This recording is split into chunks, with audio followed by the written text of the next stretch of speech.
17 November রবিবার গ্রামীণ হাওড়ার আমতায় অনুষ্ঠিত হয় বিজয় সম্মেলনী। আমতা বিধানসভা কেন্দ্রের দুর্গাপুজো সমন্বয় সমিতির উদ্যোগে খালনা নরসিমা আশ্রম এই বিজয় সম্মেলনী অনুষ্ঠানটির আয়োজন করা হয়। এই বিজয় সম্মেলনীর মঞ্চ থেকে আমতা দুর্গাপুজো সমন্বয় সমিতির পক্ষ থেকে বেশ কিছু পুজোকে পুরস্কৃত করা হয়। এই অনুষ্ঠানে উপস্থিত ছিলেন সমগ্র অনুষ্ঠানের প্রধান পৃষ্ঠপোষক আমতা কেন্দ্রের বিধায়ক সুকান্ত কুমার পাল, উপস্থিত ছিলেন হাওড়া জেলা পরিষদের কর্মাধ্যক্ষ সেলিমুল আলম, উপস্থিত ছিলেন নরসিমা ফাউন্ডেশনের সুজিত আগরওয়াল, উপস্থিত ছিলেন উলুবেড়িয়া মহকুমা পুলিশ আধিকারিক শুভম যাদব, উপস্থিত ছিলেন আমতা মহকুমা পুলিশ আধিকারিক নিরুপম ঘোষ, উপস্থিত বাগনান থানার আইসি অভিজিৎ দাস, উপস্থিত ছিলেন আমতা থানার ওসি অজয় সিং, উপস্থিত ছিলেন আমতা থানার ওসি অজয় সিং, জয়পুর ওসি সুমন্ত দাস, উপস্থিত ছিলেন বিশিষ্ট সমাজসেবী তরুণ দোলই সহ অন্যান্যরা।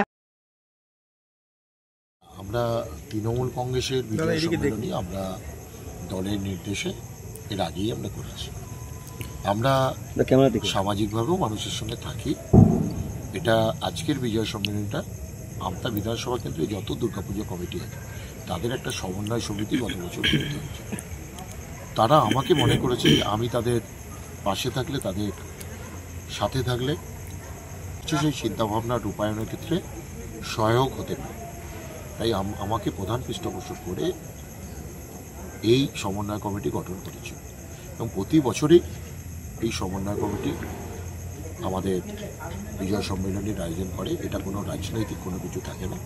রাজ্যের মাননীয় মুখ্যমন্ত্রী তিনি যেভাবে এই দুর্গাপুজো সংগঠনগুলোকে আর্থিক সহায়তা দিয়ে অ্যাকচুয়ালি দুর্গাপুজো সংগঠনগুলো লাভবান শুধু হয় না, সাধারণ মানুষের কাছে সেই টাকা ফিরে আসে এবং রিসাইকেল হয়। দুর্গাপুজোকে সামনে রেখে হাজার হাজার কোটি টাকার ব্যবসাও এই বাংলায় সংগঠিত হয়। তো আজকে পুজোর সংগঠনের সমস্ত 5 জন 6 জন 7 জন করে আমাদের সদস্যরা কর্মকর্তারা এসেছিলেন। 100% প্রায় 99%-রও বেশি বলা যায় আজকে উপস্থিতি ছিল এবং আমরা 30টা ক্লাবকে শ্রেষ্ঠ সমাজ ভাবনা, শ্রেষ্ঠ মানবিক উদ্যোগ, শ্রেষ্ঠ পরিবেশ ভাবনা এই সম্পর্কিত পুরস্কার আমরা প্রদান করেছি, যাতে আগামী দিনে তারাও সমাজ ভাবনা, মানবিক ভাবনায় উদ্যোগী হয়, পুজো সকলকে নিয়ে করে। আমাদের মাননীয় মুখ্যমন্ত্রী বলে ধর্ম যার যার, উৎসব সবার।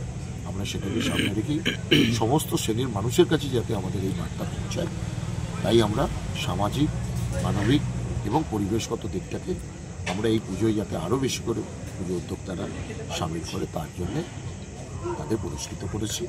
এবং আপনারা দেখেছেন যে স্বতঃস্ফূর্তভাবে মানুষের অংশগ্রহণ এবং সবাই যেভাবে উপস্থিত হয়েছে আমরা সত্যিই ধন্যবাদ জানাচ্ছি। যে এই পুজো সংগঠনের ক্ষেত্রে আবার দেখা গেছে যে পরিবার ছেড়ে, পরিজন ছেড়ে পুজোয় পরিবার একা রাস্তায় তাদের মতো করে পুজো থাকে, কিন্তু পুলিশ প্রশাসন যাতে নির্বিঘ্নে পুজো সংগঠিত হয় তার দায়িত্ব পালন করে, ফায়ার ব্রিগেড করে, বিদ্যুৎ বিভাগ করে, স্বাস্থ্য বিভাগ করে, সিভিল অ্যাডমিনিস্ট্রেশন করে। তাদেরকেও আজকে আমরা সাংবাদিকরাও করি, এই তথ্যগুলো পরিবেশন করে, যেটা পুজোকে কেন্দ্র করে যে একটা মানুষের উৎসাহ, উদ্দীপনা, আনন্দ সেটাকে তুলে ধরে। এই আমরা সাংবাদিক থেকে শুরু করি, পুলিশ প্রশাসন থেকে শুরু করে, সিভিল অ্যাডমিনিস্ট্রেশন, ফায়ার ব্রিগেড, স্বাস্থ্য বিভাগ, বিদ্যুৎ বিভাগ সবাইকে আমরা সম্মানিত করেছি এই সমন্বয় কমিটির পক্ষ থেকে। বিজয় মানে সম্প্রীতি, বিজয় মানে আরও সংঘবদ্ধভাবে থাকা, আবার আগামী দিনের জন্য নতুন করে এগিয়ে চলার মানসিকতা গড়ে তোলা, যাতে ভেদাভেদ না থাকে, কারোর কোনো রকমই ভেদাভেদ না থাকে। সেটাই আমাদের এই বিজয়ের লক্ষ্য। মিলন একটা ক্ষেত্র, সেটাকে আমরা আরও মানুষের কাছে তুলে ধরার চেষ্টা। ব্যুরো রিপোর্ট, আমার কলম।